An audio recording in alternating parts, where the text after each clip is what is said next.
The Eagles made yet another trade. They've made multiple trades over the bye week. Are you excited? No. Russ, do you think that this is necessarily a great indication that Howie's season is coming to fruition, and do you feel great about the additions made by Howie Roseman today? No. Do I ultimately think that they're going to be helpful to this defense? I do. I think that there's like a good enough chance that who Howie Roseman has brought in, including Jaire Alexander, who this team was obviously very interested in before when he was departing the Packers, I think that that can end up being a good pickup. Michael Carter could be a good depth player. The trade today certainly gets you thinking a little bit more about what could be, and there's obviously a history with Vic Fangio, and so maybe you get yourself really excited this morning about Jaelan Phillips, and you say, hey, this team desperately needed help on the edge. Jaelan Phillips could provide that. You have the reinforcements coming in of Brandon Graham. Maybe this takes a little bit of pressure off of Brandon Graham to, be significantly better than he's supposed to be. You have Nolan Smith coming back, and you say, yo, it's a fully restocked deck of toys, a fully restocked box of toys for Vic Fangio. And I have this problem, okay?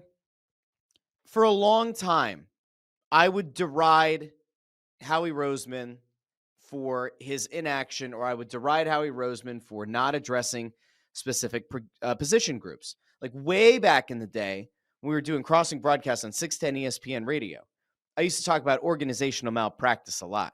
And I would say it's organizational malpractice that Howie Roseman seems to not understand that linebackers are an important position on a defense. I always thought it was organizational malpractice that it seemed like he was just allergic to drafting players from the SEC. And then once he decided, hey, go out and get a Heisman winner, go out and get a legit wideout in Devontae Smith. Maybe if I add this guy from the Crimson Tide,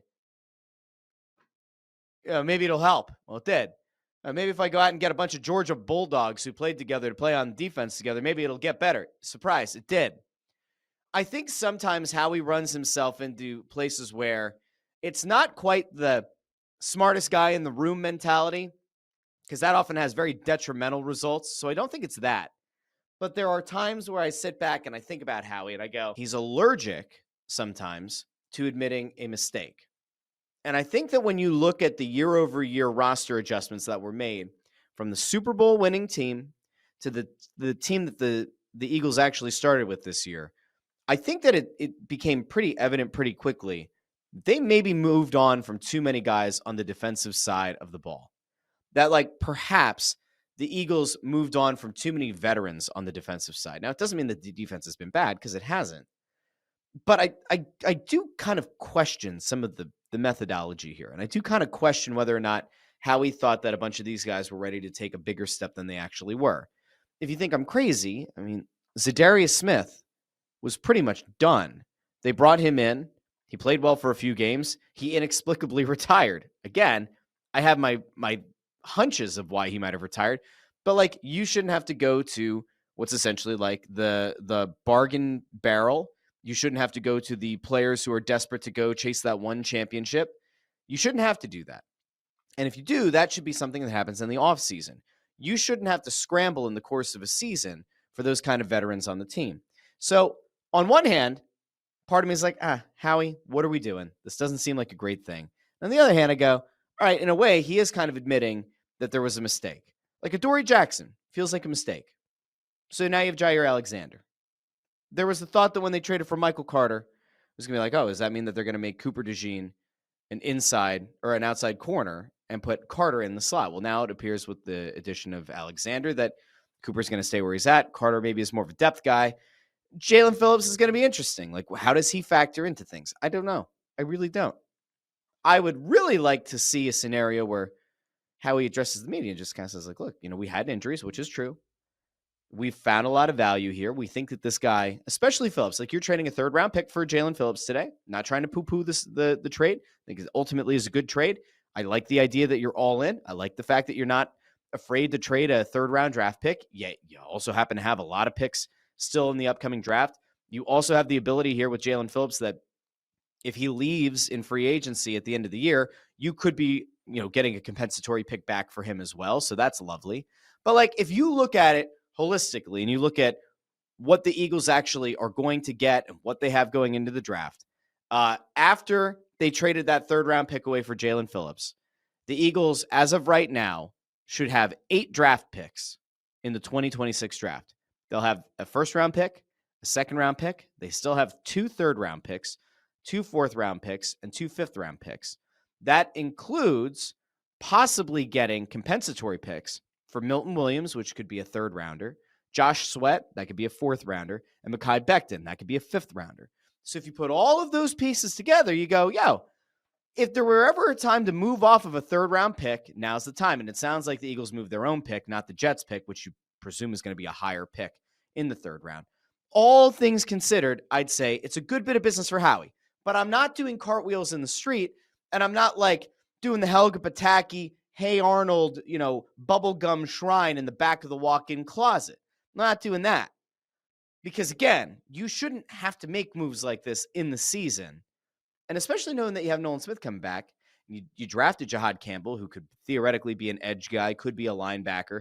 It makes me kind of question a few things. Are they just not sold that some of their young guys are able to get the job done in the highest leverage moment? Worried that they don't have the depth if they lose another one of these guys? It could be a lot of different things. I'm not poo-pooing any of these moves, but I'm not like setting off fireworks and like dunking on people on Twitter saying it's Howie season. I don't want to be like negative here. I really don't. I don't intend to be negative. But because I thought there was a chance that I would come off as negative, I brought in Mr. Positivity himself. Video guy Amadeus here. Amadeo, hello. Hi, am I Mr. Positivity? I'm going to call you Mr. Positivity today. I don't know if that could be the fact tonight. I don't think that could be the fact. Okay. How are you feeling about the Howie trades? Jaire Alexander. You go out and get Jaelan Phillips today, who has played for Vic Fangio before, had a lot of success with Vic Fangio in a limited run. Your thoughts? 610. I mean, the Alexander one, the Ravens really haven't used him in really consistent, sets past few seasons. He really hasn't been the same player. So you're basically just banking on maybe Vic Fangio can fix him. The Phillips one, former Vic Fangio guy, maybe it's the same thing, but still way better than Alexander. So, and granted, you didn't give up that much to get these guys. So it's basically just, we'll see what happens with these guys. It was a sixth round pick for Jaire Alexander and a 7th round pick. So it's a late swap for late swap. And you're getting a guy in here who I guess it's like this. You acquire the guy on the bye week. He'll have an entire week leading up to the next game. Whether or not he factors into the game plan or not remains to be seen. It's another body. It's another experienced vet. It's a guy who's played for good Packers teams in the past who, this Ravens team isn't exactly great right now, but like great organization, I would say. And I'd still say that regardless of how you feel about Harbaugh, it's still a very well-coached team. And you put all those things together and you say, that's actually like still a veteran dude to add to the locker room. It's not necessarily a bad thing. Phillips is interesting to me because like, if you go back to the Vic Fangio defenses, right, there haven't been a lot of guys to come out of Miami that have gone elsewhere that had played under Fangio that had ever seemed like Fangio was really like, entranced might not be the word. Infatuated might be a little bit too far. But it didn't seem like Vic had kind of endeared himself to a lot of those defensive players in Miami. Like, remember, they were essentially doing cartwheels. They were kind of putting out their own tweets and social media posts that like, almost like ding dong, the witch is dead when Fangio left. And then he kind of turns around. He's like, oh, really? Goes out and wins a Super Bowl. So it's interesting that he presumably cherry-picked Phillips, right? Like Howie's not going rogue and saying, hey, Vic, by the way, I went and got one of your boys from Miami. Do you like him? I don't know. Like, I have to think Fangio was like really involved in it, right? It has to be. Yeah, especially with the way Miami just completely did not like Fangio. Got to go get somebody that probably liked him. Can't go get somebody that hated him. So yeah, I think it makes sense.